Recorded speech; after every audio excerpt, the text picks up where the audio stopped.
God is Watching Over Our Lives by Lynette Kittle, read by Ellie Johnson. The Lord will keep you from all harm. He will watch over your life. Psalm 121:7. Years ago, my husband and I made a cross-country drive from Ohio to Alaska with 2 toddlers in tow to do a summer ministry internship at a church in Anchorage. Looking back now, I can see how we could have made different, maybe better choices along our journey. One day, after driving hundreds of miles, our family of 4 stopped our camping van at a campground in South Dakota near the Black Hills. Soon after parking in our spot, the mid-afternoon skies darkened like nighttime. Weary from our hours of driving, my husband decided to walk to the showers nearby to clean up, but as soon as he left, as if on cue, the wind swiftly picked up as a tornado passed through the area.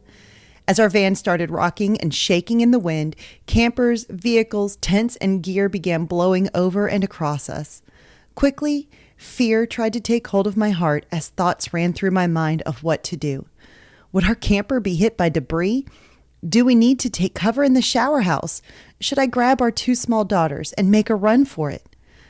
Instead of leaving the van, I fell to my knees before the front windshield in a very dramatic manner, praying passionately with arms uplifted and hands folded, asking God to keep us safe.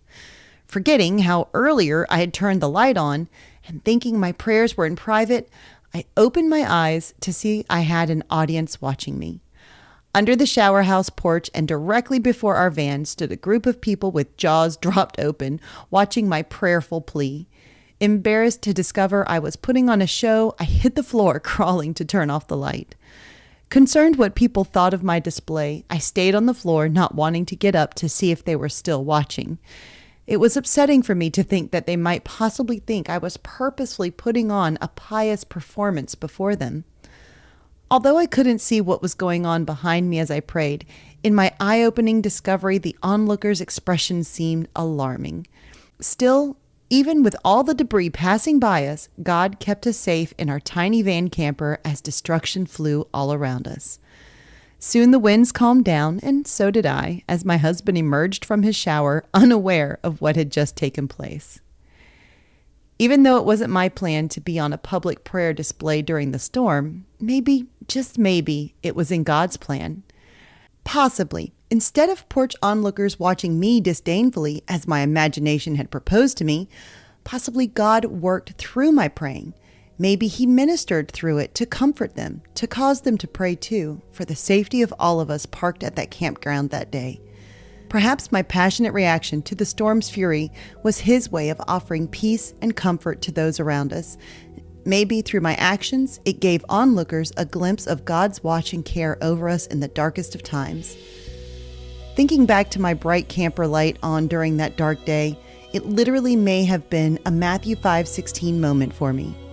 In the same way, let your light shine before others, that they may see your good deeds and glorify your Father in heaven.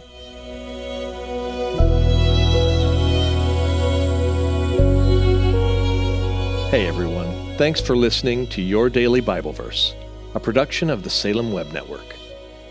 If you enjoyed what you heard today, we'd love for you to head over to iTunes and rate and review our podcast. It really does help people find us. This episode was produced by our managing editor, Kelly Givens, and recorded and edited by Stephen Sanders. Be sure to come back tomorrow as we examine more of God's Word.